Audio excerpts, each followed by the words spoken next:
자, 오늘은 고린도전서 강의 54번째 시간입니다. 고린도전서가 몇 장이 되지 않아서 간단하게 끝날 줄 알았는데 꼭 그런 건 아닌 것 같습니다. 54번째 시간입니다. 그리고 고린도전서는 교회에 대해서 말을 하고 있습니다. 그래서 고린도전서를 잘 이해하면 교회에 대해서 무엇보다 잘 이해할 수 있게 됩니다. 그러면 우리가 만약에 가정에 대해 지금 여기서 교회에 대해서 이해할 수 있다는 것은 교회를 주시고 그 교회를 통해 하나님과 우리의 관계를 말씀하시는 것을 알 수 있다, 이런 뜻입니다.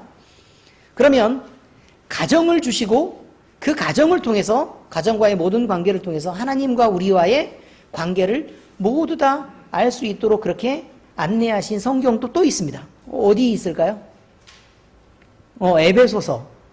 에베소서에는 가정에 대한 말씀들이 굉장히 많이 있습니다. 그러면 남녀 간의 사랑의 관계를 통해 하나님과 나와의 관계, 예수님과 나와의 관계, 또 예수님과 교회의 관계, 이렇게 잘 알 수 있도록 그렇게 돼 있는 성경도 있습니다. 어디 있을까요? 어디 있다고요? 아가서에 있습니다. 아가서에. 아시겠죠? 그 다음에 사람이 가지는 여러 가지 지혜들을 총동원해서 있는 거 없는 걸 다 끌어내 보아도 하나님의 지혜에 미치지 못하더라. 사람이란 유한하고 또 사람이란 그저 헛것 허무한 것만 갖고 살아갈 수밖에 없다. 자, 여기는 어디 있을까요? 잠언에 있습니다. 인생은 헛되다. 이건 어디에 있어요? 전도서에 있습니다. 많이 있습니다. 여러 가지 주제들이 많이 있습니다. 그러므로 우리가 이제 고린도전서 강의를 쭉 들을 때에는 결국 교회에 대해서 우리가 좀 잘 알아야 되겠구나라는 부분을 우리가 좀 생각을 좀 더 하시면 되겠습니다. 자, 오늘 말씀은요, 하나님이 성령의 능력으로 여러 가지 은사들을 교회에게 허락하시는데 그 교회에 나타난 여러 가지 은사들 중 예언의 은사에 대해서 오늘 드리는 말씀입니다. 자, 예언이라는 말은 무슨 말이냐면 지금 말고요, 나중에 있어야 할 일이 있다라는 거예요. 그런데 이것을 미리 이야기한다라는 의미입니다. 자, 그런데 이것이 하나님의 성경을 통해서 얘기하는 게 이렇게 단순한 말들이냐? 그렇지 않습니다. 성경을 통해 말씀하시는 경우는 하나님이 과거에도 하나님이 세상을 만드시고 다스려 오셨다. 그리고 지금 현재도 하나님이 이 세상을 다스려 오고 계신다. 그런데 이 세상을 보니 과거에는 하나님이 어떻게 다스려 오셔서 역사가 그렇게 흘러왔을지 몰라도 현재를 보니까 세상에 죄악이 관영하고 힘 있는 사람들이 너무너무 많고 그 주체들도 많이 있어서 마치 지금 이 세상은 하나님이 다스리지 않는 세상과 거의 흡사하다. 그래서 나는 하나님의 흔적을 찾아볼 수도 없다. 코로나의 사태가 그렇고 세상이 막 이렇게 동성연애, 아시죠? 그 다음에 돈을 사랑하고 사람이 무자비하고 아무나 그냥 막 가다가 기분 나쁘다고 자기랑 아무 상관없는 사람도 막 이렇게 때리고 폭행하고 죽이기도 하고 묻지 마라 이렇게 하기도 하고, 늘 사람들은 자기의 편을 들고 다른 사람을 배려하지도 않는 그런 세상 속에서 지금 우리가 살고 있고, 그 다음에 오히려 선을 향해서 가는 방향보다는 악을 향해서 나아가서 그냥 자기 하나의 유익만 되면 세상은 망해도 관계없다고 얘기하는 이런 세상을 지금 살아가고 있는 우리에게, 이래도 하나님이 지금 세상을 다스리고 계시는가? 라는 부분에 대한 부분을 명백하게 하기 위해 예언의 말씀이 있습니다. 그래서 이 시간에도 하나님이 이때를 다스리지 않는 것 같아 보여도 미래에 하나님이 이러이런 계획을 갖고 이런 일을 하실 것이다 라는 일들에 대한 계획들을 쭉 다 성경을 통해서 얘기하고 있습니다. 그 일들이 이루어지면 우리는 이 혼란한 시대에도 하나님의 손이 미치지 않는 것 같은 그곳에 하나님의 손이 미치고 그렇게 다스리고 계셨구나 라는 것을 우리는 확인할 수 있다는 것입니다. 우리는 오늘 말씀을 통해 참 예언이란 어떤 것인지 분별하는 지혜를 갖기를 원합니다. 또 예언의 은사가 하나님의 비밀이요 그 종들의 입을 통해서 말씀하시는 것인데, 이것이 잘못 사용되지 않도록 또 질서를 따라 경계하도록 우리에게 경고하고 있고 또 가르치고 있다는 사실을 깨닫기를 바랍니다. 우리 주 예수 그리스도의 은혜가 우리 엘림교회와 엘림교회 모든 성도에게 미치기를, 지혜 가운데 임하기를 예수 그리스도의 이름으로 축원합니다. 자, 예언의 은사를 말할 때 이제 맨 첫 번째 이야기를 해야 합니다. 하나님은 미래에 하실 일을 주의 종의 입을 통해 세상에 미리 알리시기도 하십니다. 왜 알리시기도 한다라고 얘기하냐면 모든 것을 말하지 않습니다. 그저 일부에 하나님이 꼭 말하고 싶으신 부분이 있으면 그 부분에 대한 얘기를 한다, 이런 말이에요. 자, 성경 전체는요 이렇게 예언서로 되어 있다고 해도 과언이 아닙니다. 여러분, 이것을 여러분은 무엇이라고, 이거 특별한 광고가 지금 이렇게 들어있는 것 같이 보이네요. 자, 이 성경을 보면요 여러분은 어떤 생각을 하십니까? 뭐가 지금 기록되어 있다고 보이십니까? 여기는 예수 그리스도에 대한 내용이 기록되어 있습니다. 그렇죠? 그런데 과거에는 예수님이 오지 않으셨습니다. 그러니까 오실 예수님에 대해서 기록하고 있는 것입니다. 그러니 성경은 예언서입니다. 그렇지 않습니까?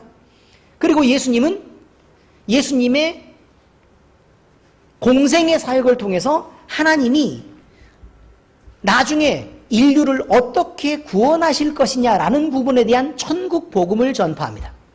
그러니 예수님이 오셔서 모든 게 끝이다 라고 말하지 않고 너희는 이렇게 회복될 것이다를 얘기하고 있기 때문에 당연히 예언서입니다. 그리고 예수님이 공생애를 사시는 동안에 나는 죽을 것이다 라고 얘기했고 죽은 지 3일 만에 다시 살아날 것이다. 그리고 무덤을 깨고 일어날 것이다. 부활해서 승천할 것이다. 그리고 내가 가면 보혜사 성령을 너희에게 주어서 이제 성령의 시대가 열릴 것이다. 그래서 내가 너희와 항상 함께 할 것이다 라는 말씀을 주셨는데 그것 역시 예언입니다. 그렇지 않습니까? 그죠? 그리고 마지막에 그 뒤편에 사도행전으로부터 시작되는 그 교회의 역사들은 다 뭘 기록하고 있는 거냐면 이제 예수님이 다시 오실 거니까 우리는 그냥 이대로 살면 안 되는 거구나. 그래서 하나님이 우리에게 베푸신 은혜와 감사함을 기억하기로 하자. 그리고 교회가 우리에게 선한 영향을 끼쳤던 것을 기억하기로 하자. 그리고 성령 하나님이 우리를 이끄신 것을 기억하기로 하자. 그래서 그것을 기억해서 우리는 성도답게, 그리스도인답게, 구원받은 자답게, 그리고 천국을 소유한 자답게, 하나님의 자녀답게 품이 있고 멋지고 세련되게 그렇게 한번 살아보기로 하자라고 얘기하는 것이 성도의 삶인 것입니다. 고난이 있어요? 그러면 일희일비하지 말고 좀 더 큰 소망을 바라보고 살기로 하자. 우리에게 고난이 뭐 별것도 아니잖아 사실. 죽음은 천국인데 그럼 죽음만큼 더 큰, 죽음보다 더 큰 고난이 어딨냐 그 말이에요. 근데 그것마저도 우리에게는 소망이 되는데 이런 것들을 생각한다면 우리가 지금 현재 당하는 고난쯤은 아무것도 아닌 거구나 라고 우리를 경계하게 한다 이 말입니다.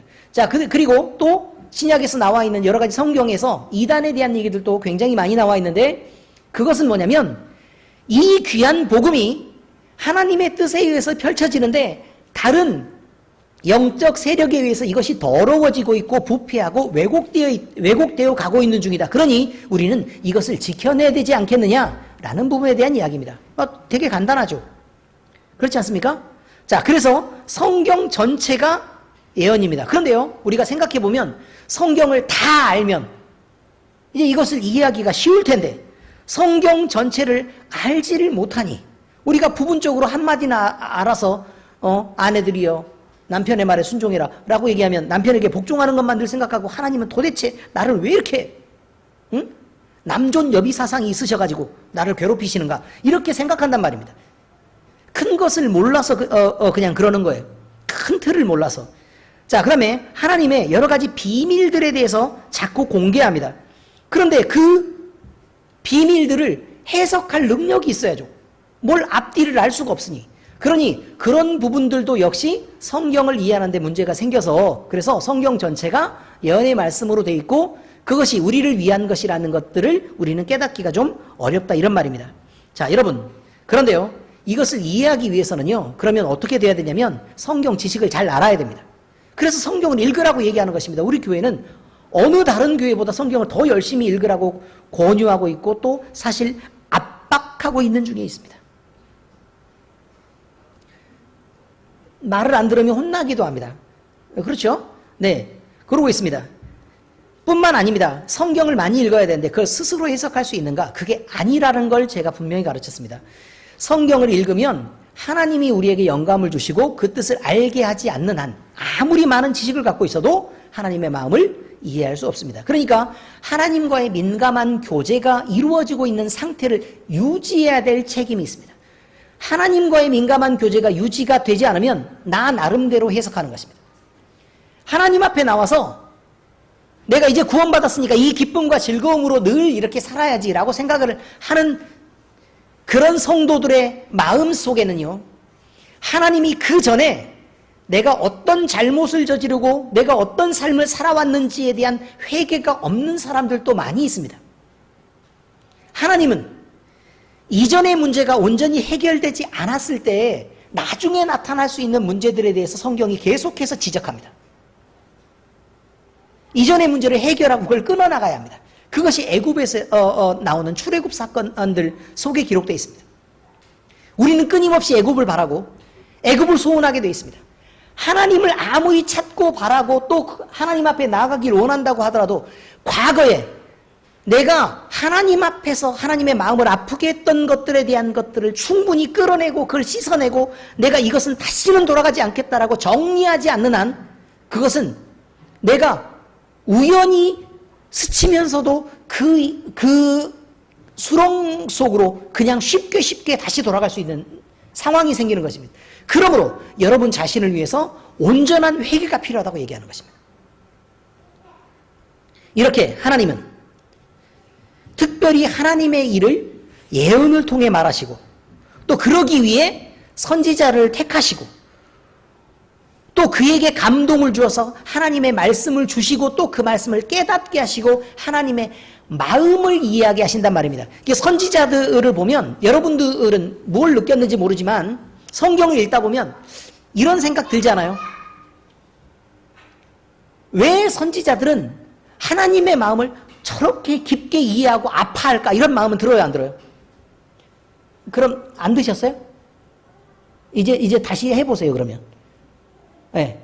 선지자들은요, 이상하게 우리도 성령 받고 우리도 그리스도인인데 우리가 그냥 이렇게 성경을 읽고 이해하는 것보다 선지자들이 간단하게 하나님의 말씀을 받아가지고 이렇게 선포하는 내용들을 보면 하나님의 가슴에 대해서 굉장히 깊은 이해를 하고 있다는 것들을 느끼셔야 한다고요. 그렇다고요. 하나님은 하나님의 말씀을 주실 때 단지 말씀만 주시는 게 아니라 하나님의 마음도 함께 주시는 거예요. 그래서 그를 알게 하는 거예요. 이게 중요한 거예요. 예언의 말씀도 마찬가지예요. 우리에게 예언의 말씀이 딱 임할 때는 표면적인 해석을 하게 하는 게 아니라요, 하나님의 마음을 우리에게 주셔서 그 마음을 먼저 느끼게 한단 말입니다. 마음을 느끼게 해요. 자, 이렇게 하나님은 장래의 계획을 말씀하십니다. 그리고 때가 이르면요, 하나님이 그 일을 이루십니다. 이런 방식으로 하나님의 사역은 계속해서 진행되고 있는 것입니다. 자, 하나님은 노아에게 대홍수의 심판을 미리 말씀하셨습니다.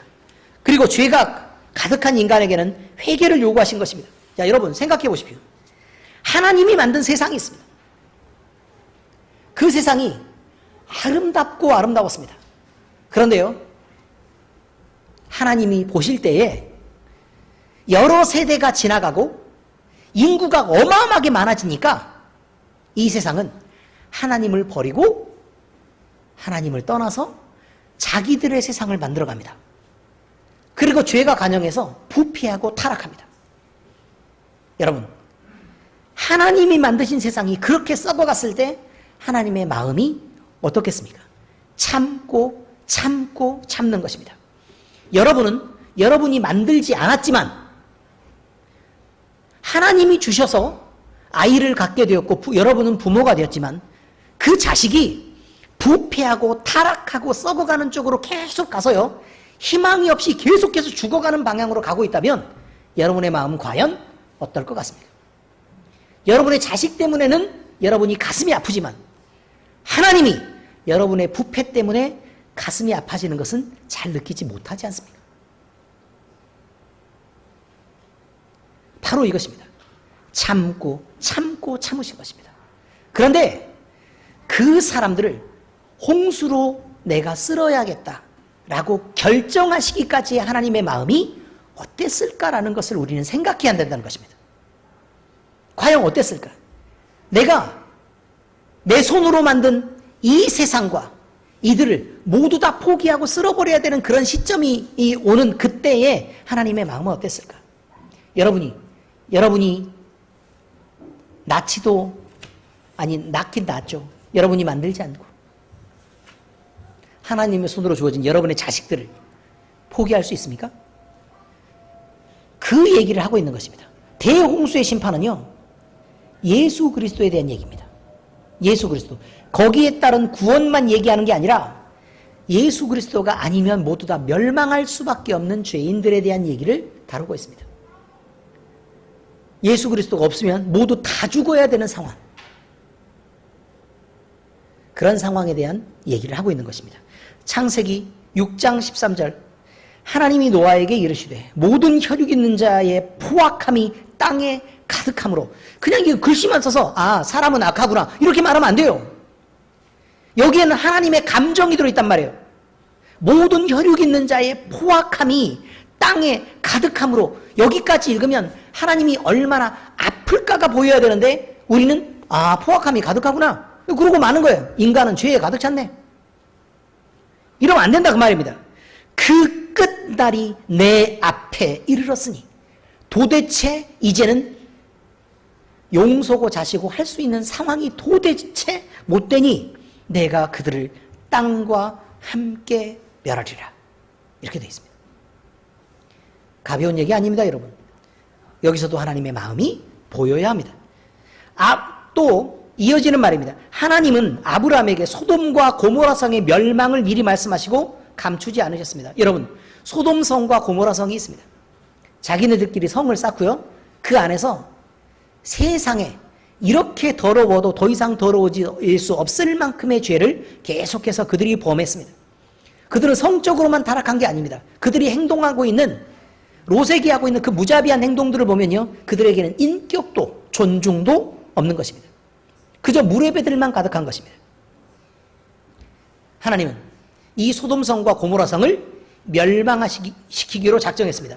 창세기 18장 17절에 여호와께서 이르시되 내가 하려는 것을 아브라함에게 숨기겠느냐. 자, 무슨 말이에요? 아브라함에게 미리 말씀하시고 또 그것을 이루시겠다, 이런 말입니다. 그러니 이건 역시 하나님이 미래에 일어날 일에 대해서 자기 종에게 미리 말씀하신 것입니다. 또 아브라함은요, 그의 나이가 99살 되던 때에 그의 아내 사라에게 다음에 아들이 있을 것이라는 예언의 말씀을 듣게 되었습니다.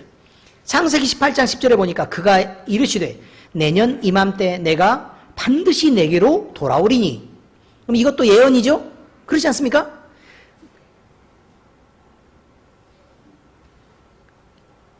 내 아내 사라에게 아들이 있으리라 하시니 사라가 그 뒤 장막 문에서 들었더라. 듣고 나서 사라가 어떻게 했어요? 웃었죠. 정확하게 얘기하면 기뻐서 웃었어요? 비웃었어요?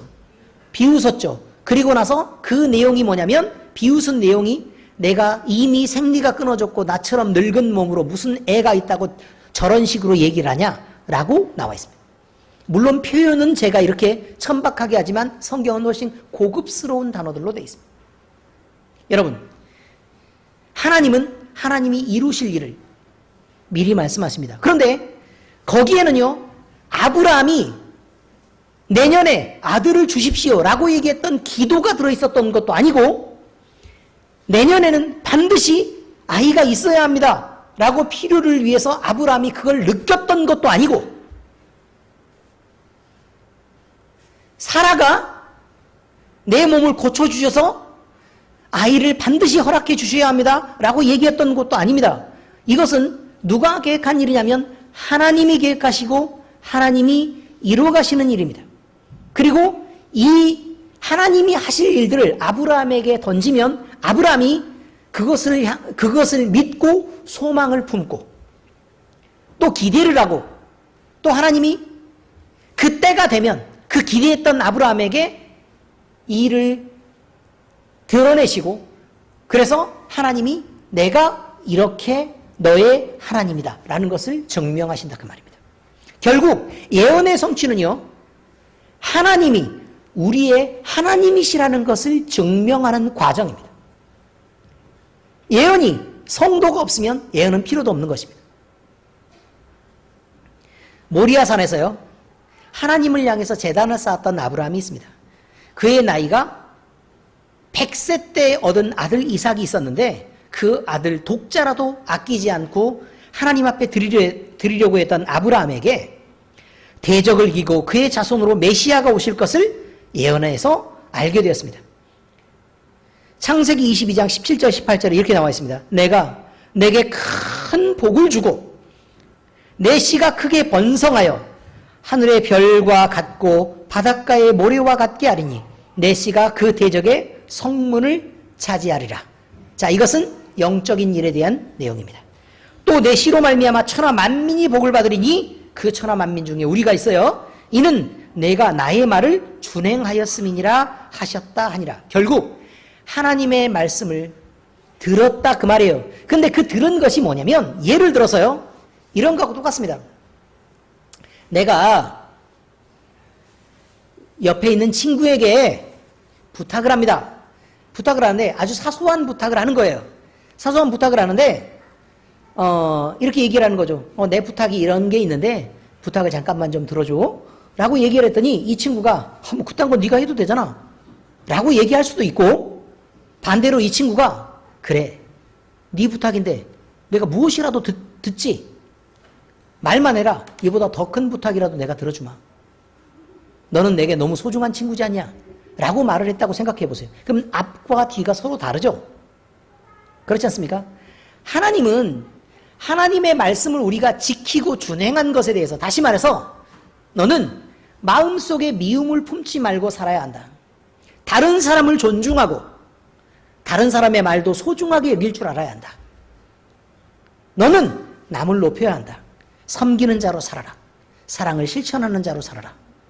너는 늘 기도에 힘쓰고 하나님 앞에 예배하는 것을 신경 써야 한다. 자, 이렇게 하나님이 우리에게 말씀하셨을 때 우리가 그것을 가볍게 지킬 수도 있습니다.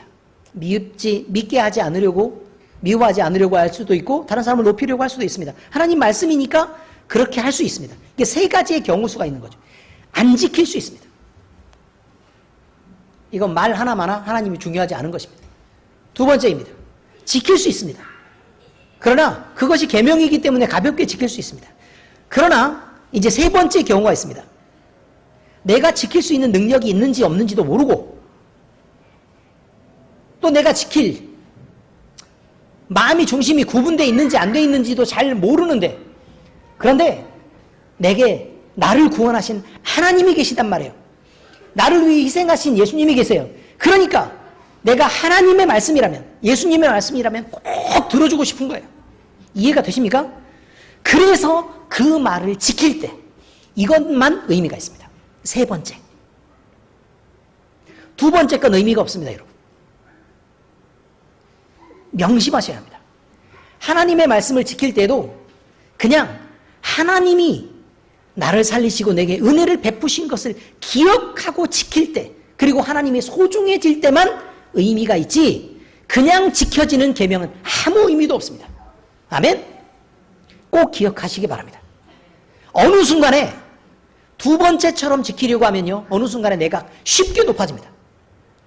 내가 말한 것을 남들이 들어주지 않으면 기분이 나쁘고 짜증이 납니다. 그렇게 지키는 계명은 아무 소용이 없습니다. 여전히 여러분이 주인이니까.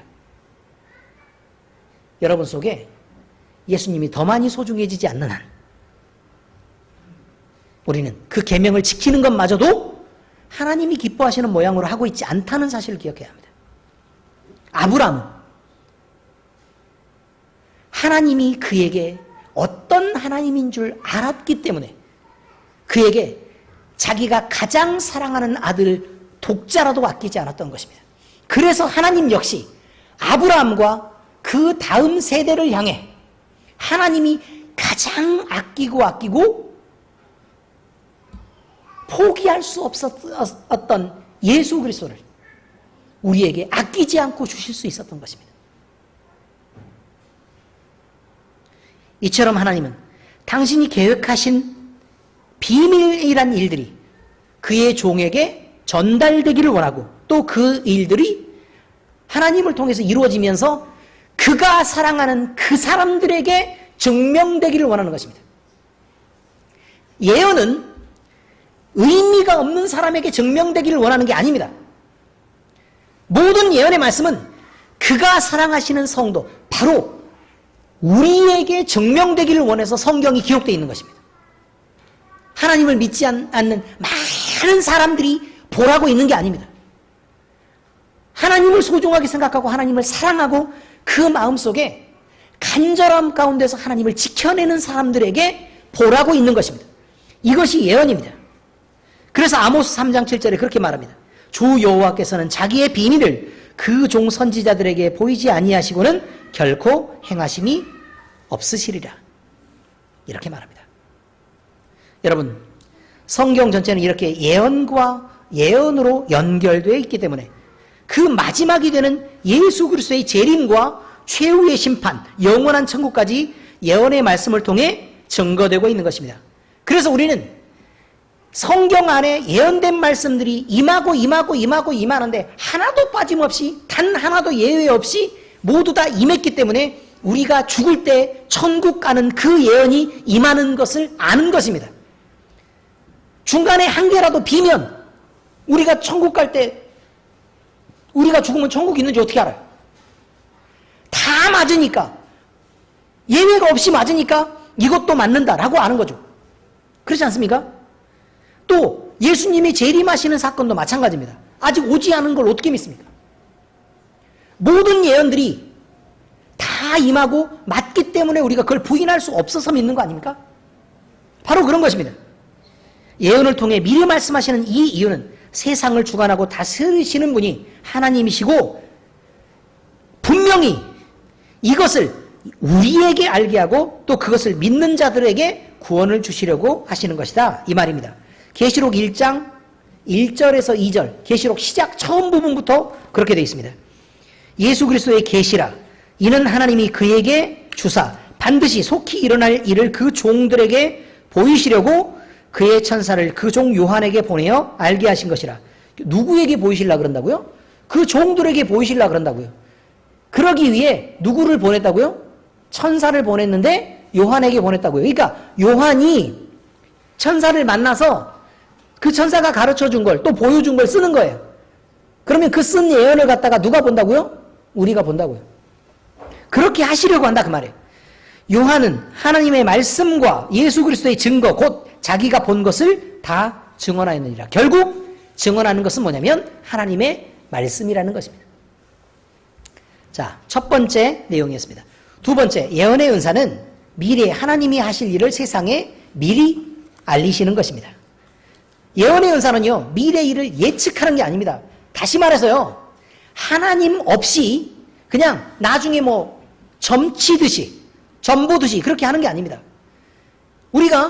미리 우리가 배웠듯이 성령의 모든 은사는 단 한 분 하나님에 의해서 주어진 선물이고 하나님은 단 한 분이므로 모든 은사와 사역은 충돌하지 않습니다. 다시 말해서 예언이 1000만 가지 예언이 있다면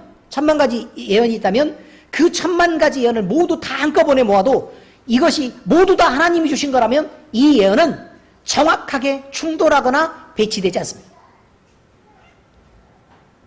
모두 다 단 한 방향 하나님과 하나님의 계획을 향해서만 나아갑니다. 절대로 예외가 있을 수 없습니다. 인정하십니까? 그렇습니다. 그리고 이것을 무엇으로 증명하느냐? 이것은 성경 말씀 그대로 안에 정확하게 있어야 합니다. 여기서 벗어나거나 아니면 여기서 예외적인 조항이 있다. 그러면 만약에 1000개의 예언이 있어서 1000개가 모두 다 정확하게 일치했다고 해도 성경 말씀과 일치하지 않으면 이것은 버리는 것입니다. 성경이 틀리지 않았습니다.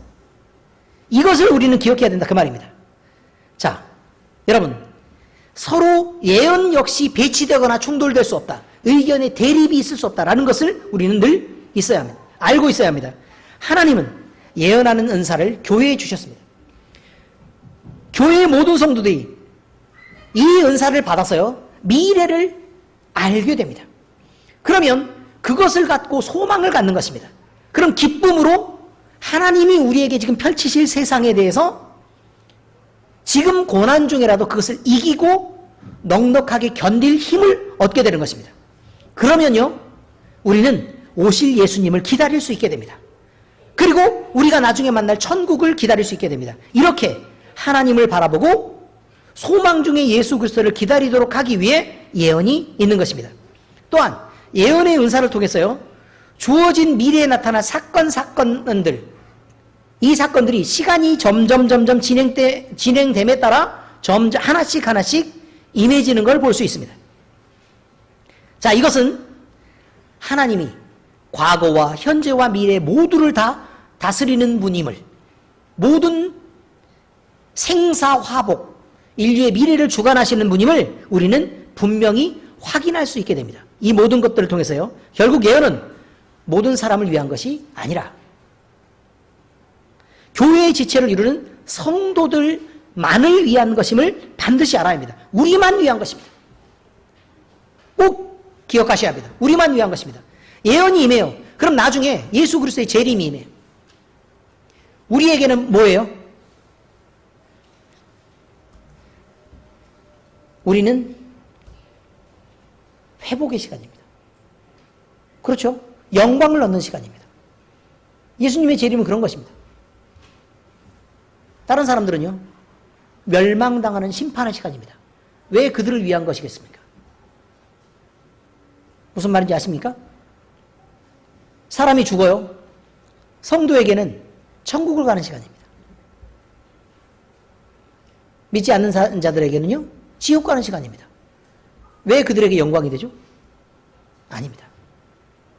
성경의 모든 예언은 철저하게 성도를 위한 것입니다. 그것을 기억하시기 바랍니다. 그래서 미래에 이런 일이 임할 것이다 라고 얘기하는 것은 단지 멸망하는 자들에게 경고일 뿐이지, 막상 위하는 것은 성도들을 위한 것이다 라는 것을 우리는 기억해야 합니다. 성도의 신앙을 돌아보게 하고 더욱더 단단한 믿음 위에 서게 하고 소망을 이뤄가는 일을, 예언과 그 예언이 이루어지는 일을 통해서 하나님이 우리에게 증명되고 확인할 수 있도록 배려하신 것입니다. 자, 이제 세 번째 이야기입니다. 모든 예언은 철저히 성경과 일치하고 그 열매는 성령의 열매로 나타나야만 합니다. 자, 우리는요, 성경에 예언이 이렇게 있는데 단 하나도 예외 없이 모두 다 이루어지고 있다는 것을 알고 있습니다. 만약에 어떤 예언은 성취되고 또 어떤 것은 그렇지 않다면 그것은 성경이 잘못된 것입니다. 그리고 성경이 잘못됐다면 하나님이 없는 것입니다. 그런데 성경의 모든 예언이 예외 없이 정확하게 들어맞고, 그러면 성경이 맞는 것이고, 성경이 맞다면 성경 안에 기록되어 있는 하나님도 맞고 그 안에 들어있는 복음의 모든 사역도 다 맞는 것이라, 이런 말입니다. 자, 이것입니다. 사람이 일반적으로 사사로운 감정으로 자기가 미래를 예측할 수 있다는 자만심으로 귀신들의 도움을 받아서 예측하는 그런 점 보는 것과는 분명히 다른 것입니다. 귀신의 농간에 속아서 예언을 하는 사람은 바르지 않은 예언을 할 수 있고 자기의 감정이 이끌려서 자기의 생각을 마음대로 드러낼 수 있습니다. 그건 교회 안에서도 마찬가지입니다. 교회 안에서 있는 수많은 예언을 하는 사람들이 잘못된 길로 가고 있습니다. 그래서 우리는 그 예언이 성경 안에서 과연 바른 것인가 바르지 않은 것인가, 정확하게 얘기하면 예언 자체가 바른 것인가 바르지 않은 것인가를 분명히 확인하고 점검할 필요가 있습니다. 그럼 그건 뭘로 점검하느냐 이 말이에요. 뭘로 점검하느냐? 첫 번째, 성경에 정확하게 맞아떨어지는가만 보면 됩니다. 이것이 가장 중요한 방법입니다. 그 다음에 두 번째, 그러지 않아도 알 수 있는 방법이 있다고 말합니다. 그러지 않아도 알 수 있는 방법이 있다. 바로 그것이 뭐냐면 열매를 보는 것이다, 이 말이에요. 열매를 보는 것이다. 예언을 하는 사람이 자기 스스로 교만해져 간다, 다시는 그 예언이 맞아도 안 맞아도 볼 필요가 없습니다. 무슨 말인지 아시겠습니까? 왜냐하면 그 예언은 하나님이 주신 게 아닙니다. 예언을 하고 있는 사람이 또는 그 예언에 나타나는 그 열매가 서로 용납하고 용서하고 바르게 하는 것, 의로 교육하는 것, 이 방향으로 나아가야 그것이 바른 예언입니다. 그런데요, 이상하게 분열이 있고 싸움이 있고 갈라지고 서로 미워하는 방향의 열매를 맺고 있다면 그것은 잘못된 것입니다. 잘못된 예언입니다. 하나님의 것이 아닙니다. 아시겠습니까? 서로 사랑하고 양보하고 헌신하고 낮아지는 열매가 맺어지고 있다면 그것은 바른 예언입니다. 그러나 그렇지 않고 서로 경쟁하고 싸우고 스스로를 높여가고 있다면 이건 잘못된 것입니다. 여러분, 열매를 보면 합니다. 어떤 열매가 맺히느냐. 자, 그런데 왜 이 말의 근거는 무엇인가? 성경 말씀입니다. 성경 말씀. 성령은 열매로 한다고 얘기했습니다. 그래서 성령이냐 아니냐만 판단하면 되는 것입니다. 성령, 하나님이 역사하셔서 주신 예언은 분명하고 정직합니다. 속임수가 없습니다. 그리고 그 열매가 깨끗합니다. 늘 우리는 이 생각을 해야 합니다. 예수 그리스도의 복음이 순결하고 아름다운 열매를 맺어가듯 모든 예언의 말씀 역시 한 방향인 하나님을 향해 있고 그것 역시 순결하고 아름다운 열매를 맺는 것입니다. 자, 베드로후서 1장 19절에서 21절까지 읽어드리겠습니다. 또 우리에게는 더 확실한 예언이 있어. 그러니까 그냥 예언들이 있는데 더 확실한 예언이 있대요. 더 확실한 예언이 있어. 어두운 데를 비추는 등불과 같으니 날이 새어 샛별이 너희 마음에 떠오르기까지 너희가 이것을 주의하는 것이 옳으니라. 다시 말하면 무슨 말이냐면 예언에는 주의를 해야 되는데 우리는 지금 어둠 속에 살고 있으니까 빛이 비춰서 그 길을 안내할 때까지는 우리는 예언을 해석하고 이해하는데 반드시 주의해야 된다. 이런 말이에요. 아시겠죠? 먼저 알 것은 성경의 모든 예언은 사사로이 풀 것이 아니니 이렇게 돼 있어요. 성경에 예언이 있는데 성경에 나와 있는 예언도 못 푸는데 맨날 내가 기도하면서 내가 잠자다가 꿈을 꿨는데 예언을 받았어. 이것은 메이저가 아니라고요. 마이너예요, 마이너. 중요한 게 아니에요. 아니에요. 갑자기 시골을 갔다 왔더니 아시겠죠? 중요한 게 아니에요. 성경을 바로 하는 게 중요하다 이 말이에요. 사사로이 푼다라는 이 사사로이라는 말 뜻은 뭐냐면 개인적으로 푼다라는 말이기도 하고 성경의 일부를 푼다라는 말이기도 해요. 그러니까 사사로이는 무슨 뜻이라고요?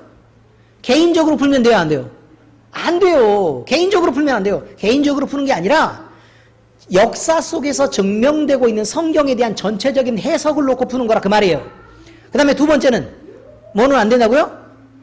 부분적으로 풀면 안 돼요. 성경이 일부만 띄어다가 이건 이 예언이야, 이건 이 예언이야, 이건 이 예언이야. 그래서 2단, 3단, 4단 지금 한 7단, 9단까지 막 나왔어요. 난리가 났다고요. 어디까지 가려고 그래요? 어디까지? 성경 전체 속에서 빈틈없이 완벽하게 톱니바퀴가 들어맞는 것처럼 그렇게 해석되는 것이 예언이라 이런 말입니다.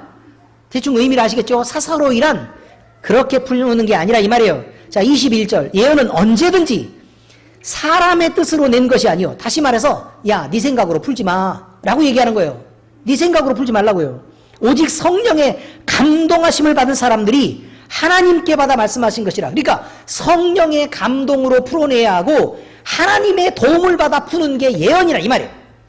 왜요? 하나님이 말씀하신 거잖아요. 하나님이 주신 거잖아요. 그러니까 하나님이 알겠죠. 그래서 모든 예언은 성경과 정확하게 일치하고 있다는 사실, 그 다음에 그 열매는 성령의 열매로 나타나야 된다는 사실을 우리는 잊지 말아야 한다 이 말입니다. 자, 이제 성경 말씀의 적용입니다. 교회는요, 사사로이 예언을 한다고 주장하는 거짓 선지자들을 주의해야 합니다. 예언은요, 미래에 일어나는 거잖아요. 말한 걸 미래에 일어나니까 지금 현재 시점에서 확인할 방법이 없는 거예요. 그러니까 자기가 막 나는 경건해, 나는 막 신령해 이렇게 주장하는 사람이 교회 안에 많이 있어요. 근데 딱 보면 저건 교만하다 싶으면 근처에 가지 마세요. 아시겠어요?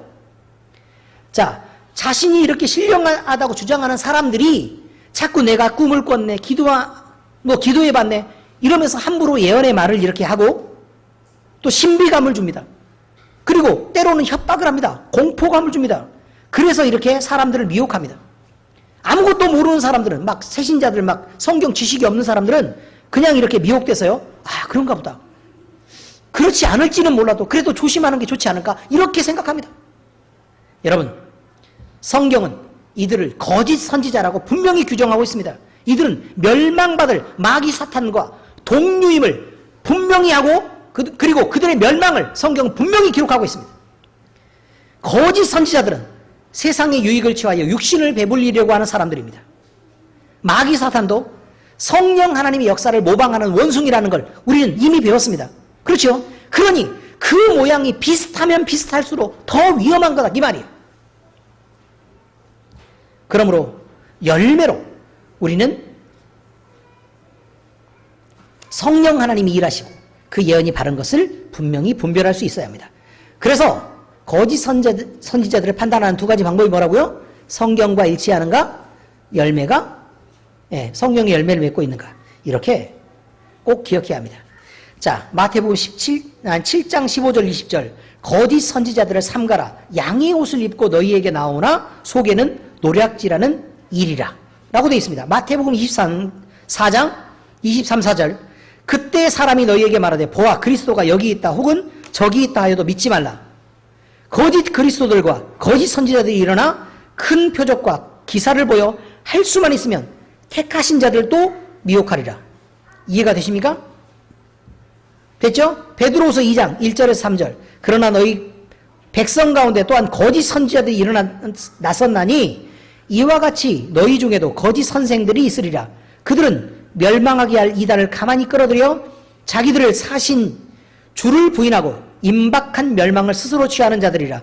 여럿이 그들이 호색하는 것을 따르리니 이로 말미암아 진리의 도가 비방을 받을 것이요 그들이 탐심으로써 지어낸 말을 가지고 너희로 이득을 삼으리니 그들의 심판은 옛적부터 지체하지 아니하며 그들의 멸망은 잠들지 아니하느니라.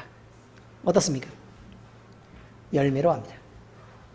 자, 두 번째입니다. 모든 예언은 교회의 유익과 질서 속에서 절제되어야 되는 것입니다. 그래야 남이 망하는 것만 막을 수 있을 뿐만 아니라 자기가 망하는 것도 막을 수 있습니다. 모든 예언은 절제하지 않으면 나도 망하고 남도 망하고 교회도 망하고 다 그렇게 되는 것입니다. 예언은 다른 은사들과 마찬가지로 결국 하나님을 위해서 사용하는 것입니다. 그러므로 예언 역시 여러 사람에 의해 또 다른 내용의 말씀으로 선포되는 이제 여러 사람이 예언을 하면 몇 명의 사람들에 의해서 그리고 이 사람과 이 사람의 말이 정확하게 일치하지 않을 수도 있었겠지만 그러나 조합하고 해석해보면 분명히 단 한 방향 하나님을 향해 나아가고 있다는 것을 발견할 수 있어야 합니다. 이 모든 것은 충돌 없이 조화롭고 교회에 유익을 주고 엄격한 질서 속에서 선포되고 절제되는 것임을 우리는 알고 있어야 합니다.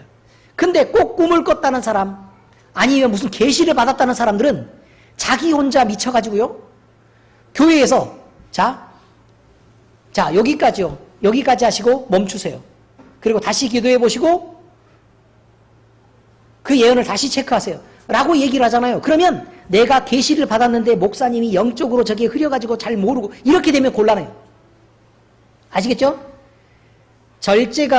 절제하라고 주면 절제해야 되는 때구나라고 인정해야 합니다. 무슨 의미인지 아시겠죠? 그리고 조심하라 그러면 조심해야 됩니다. 말씀을 더 많이 읽으세요. 아니면 그것은 개인적으로 간직하세요. 아니면 그것은 버리세요 라고 얘기할 때는 그렇게 해야 합니다. 그래야 내가 잘못된 걸 막을 수 있습니다. 아무리 감정으로 뜨거워도 잘못된 게 있을 수 있습니다. 잘 기억하셔야 합니다. 다 위에서 하는 말입니다.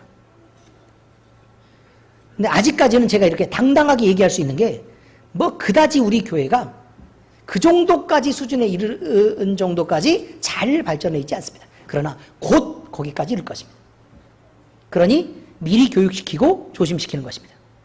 자, 고린도전서 14장 31절에서 33절 너희는 다 모든 사람으로 배우게 하고 모든 사람으로 권면을 받게 하기 위하여 하나씩 예언할 수 있느니라. 이게 무슨 말이냐면 말 뜻을 잘 모르겠죠.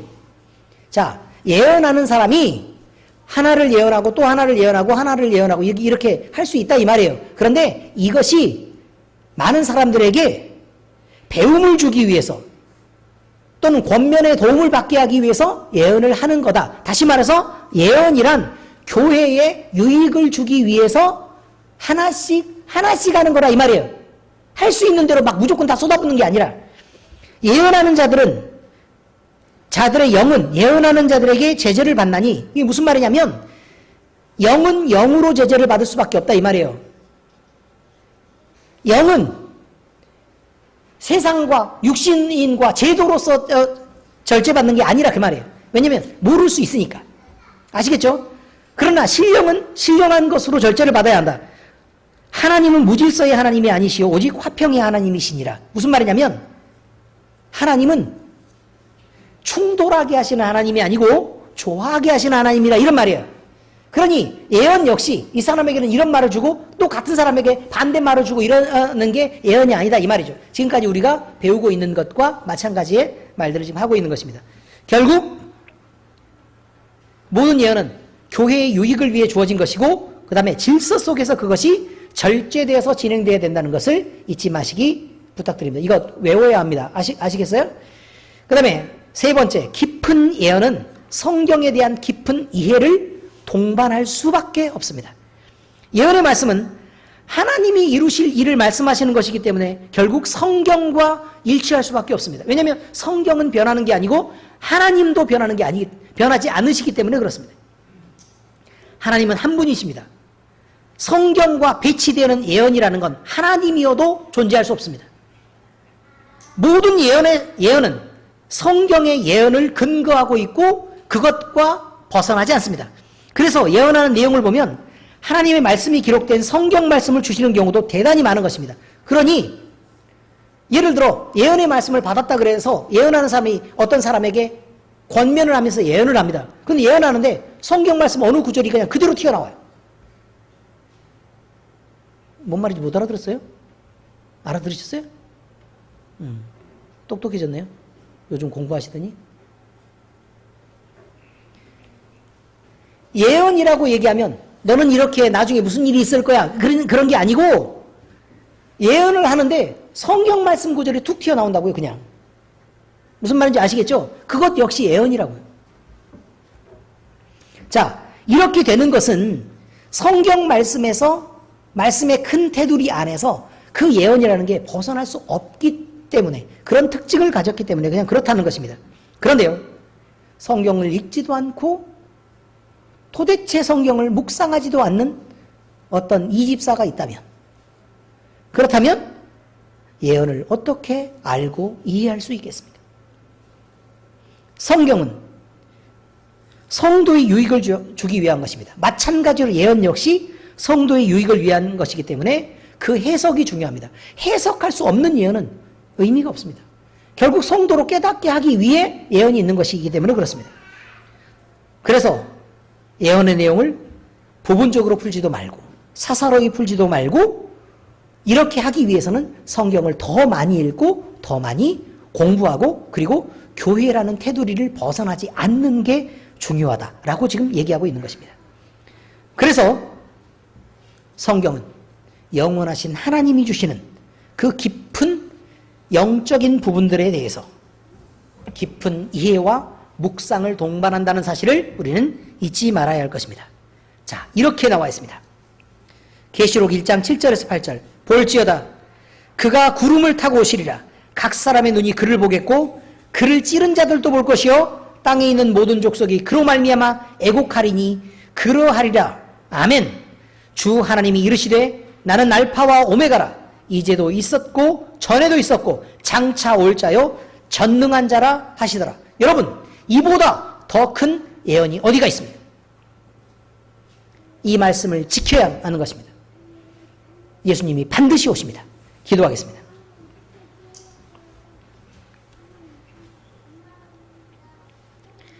살아계신 하나님 아버지, 오늘 우리는 하나님이 교회에 주신 신령한 은사 중 예언의 은사를 살펴보았습니다.